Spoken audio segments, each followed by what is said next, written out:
All I want to see today is a response. Welcome back to Palace Mad Mason. Hello everybody, it's Mason here. Welcome back to the channel. Today brings you the final Premier League vlog before the FA Cup semi-final between Crystal Palace and Bournemouth. Now, Crystal Palace have conceded 10 goals in their last two games. The last time they conceded 5 in 2 consecutive games was all the way back in 1947. Long time ago. And I can't believe how much our defence has split open in the last 2 games.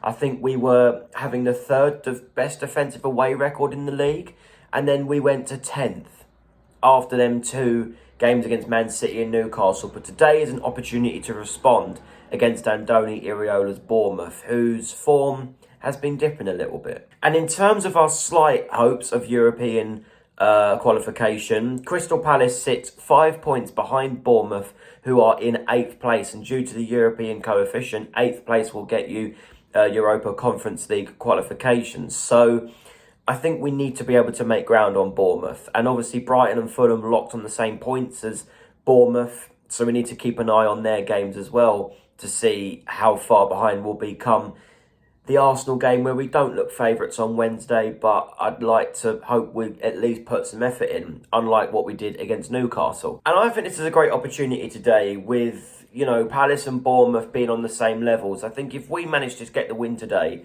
then maybe I'll be more inclined to accept the fact that Man City and Newcastle, just plain and simply, have much better squads than us. Our midfield got absolutely outrun. Our defence has been poor over the last few games, and going forward, we've sort of made wrong decisions, to be honest with you. But let's just see what happens. Injury news for both sides. Crystal Palace is obviously still without Cheikh Doucouré and Shadi Riyad. Glasner was asked about Jean-Philippe Mateta starting, and he is starting again. So I can't help but think Eddie Nketiah will play against Arsenal on Wednesday.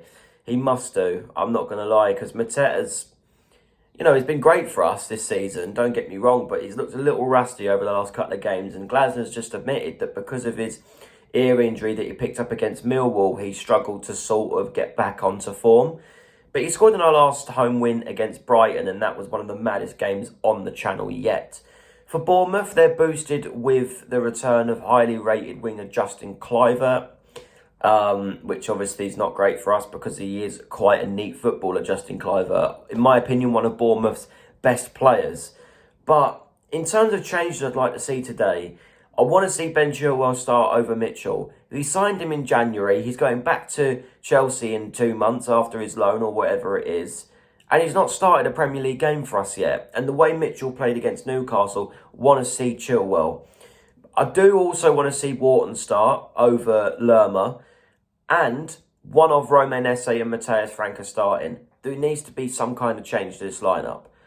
Because if not, and we see the same sort of performance and it goes horribly wrong, there's going to be quite a few questions asked of Oliver Glasner and quite a bit of worry for us going into the FA Cup semi-final next Saturday. But anyway, we're going to keep the faith. Without further ado, let's get the Selhurst. Come on, you Palace.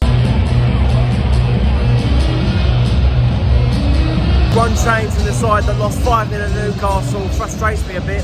Wharton replaces Lerma. That's literally it.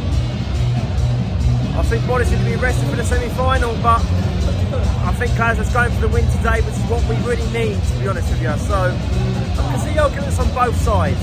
Come on, Palace, let's have it.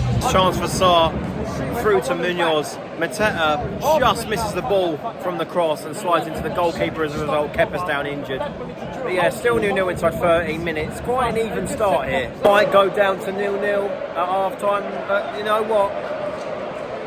Might not stay that way for long. Chris Rich has just been sent off for his first time in his Palace career. Second yellow card. It's the, what is it now? The third red card in 2 matches at home for Palace players. And Richards has been sent off. So that means against Arsenal, we're definitely not going to have our usual back three. It's going to be one of Klein or Joel Ward, which I don't really mind because we need to rest players anyway in that game. But it's not good. So we're not going to see Richards till the Cup semi-final, I would have thought. It's only his second yellow, so it'll be just one match ban. But yeah, we're down to 10 men. Bournemouth sort of at the better side towards the end of the half. Free kick for them, just gone straight towards the other end. Semenyo out muscles Munoz. and it's gone out for a goal kick. We'll go down 0-0, I think, but Palace look vulnerable now. And half just started, and the response to Richards being sent off is Lerma replaces, I believe Eze's gone off for Jefferson Lerma, which is a bit of an interesting call, but we'll see how it pans out. The 10 men of Palace against the 11 men of Bournemouth, still 0-0. Hughes. Free kick goes Palace's way. Can he take the lead? Wait, hold on. Palace fans asking for a red.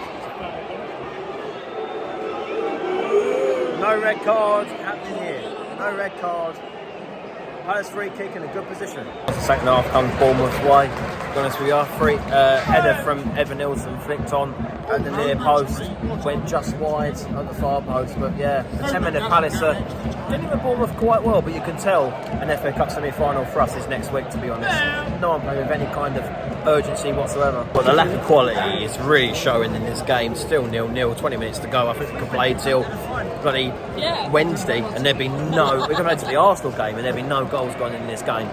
Bloody hell, there's been no chances for Palace. North ready for Bournemouth in this second half. It's just been a little bit here or there. Off comes Dango Mataro, I believe, and on comes David Brooks. Bournemouth replacing number 11, Dango Mataro, is number 7, David Brooks. David Brooks is on the pitch for Bournemouth. No change made for Palace apart from that Lerma one at half time. I just can't help but think there needs to be changes. I don't know. Try and get 3 points here. We need something. Morton and Mateta off for Kamada and Nketiah for the last 12 or so minutes. But honestly, I can't see us getting anything out of this game. Well, maybe a point, maybe a 0-0. Just like it was on Boxing Day against Bournemouth.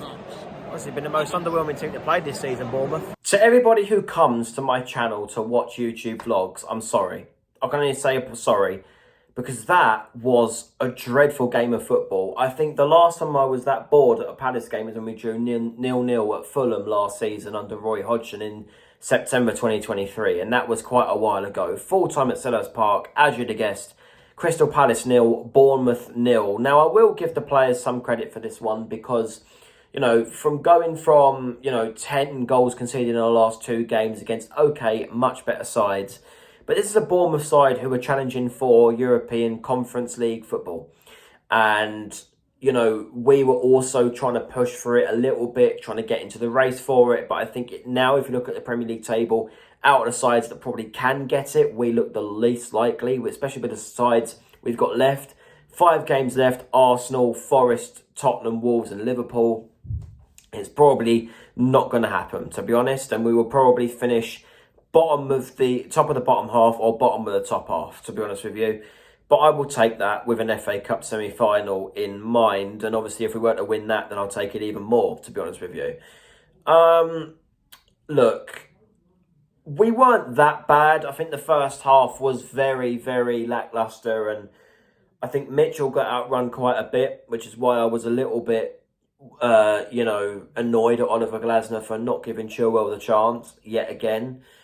França didn't get a chance either. It was just the same old Kamada. Nketiah came on when we had 10 men, didn't do a lot, but obviously we're down to 10 men. We were going to sit back and look a lot more compact. And the fact we lasted a whole half with 10 men and didn't concede at all is credit to the team. And that is where I will take the point. And, that's a brilliant case to add to the performance, really. Look, I think now the Premier League season is kind of done, to be honest. We're 44 points, obviously not going down. We don't look in any danger thus far of going further down the league. 12th place is probably the minimum we will finish this season. But I think against Arsenal on Wednesday, it is all about wholesale changes. To be honest, I think about 50-60% of what we saw out on the pitch today should be on the bench at the very least. I think Turner should play, Chilwell should play. I think Kapora's got a chance at right back. I think Lerma should go ahead of Richards, who's suspended. And then probably Lacroix should have a rest with Klein or Ward at the back. I think Adam Wharton should play, to be fair. But I think Lerma could go in midfield if Klein or Ward go at centre-half. França or Eze should play with Nketiah up front.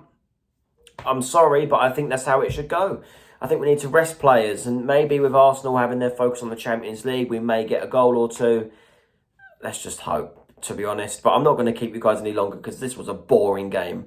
Like, share, subscribe, and I'll see you guys for the review against Arsenal on Wednesday.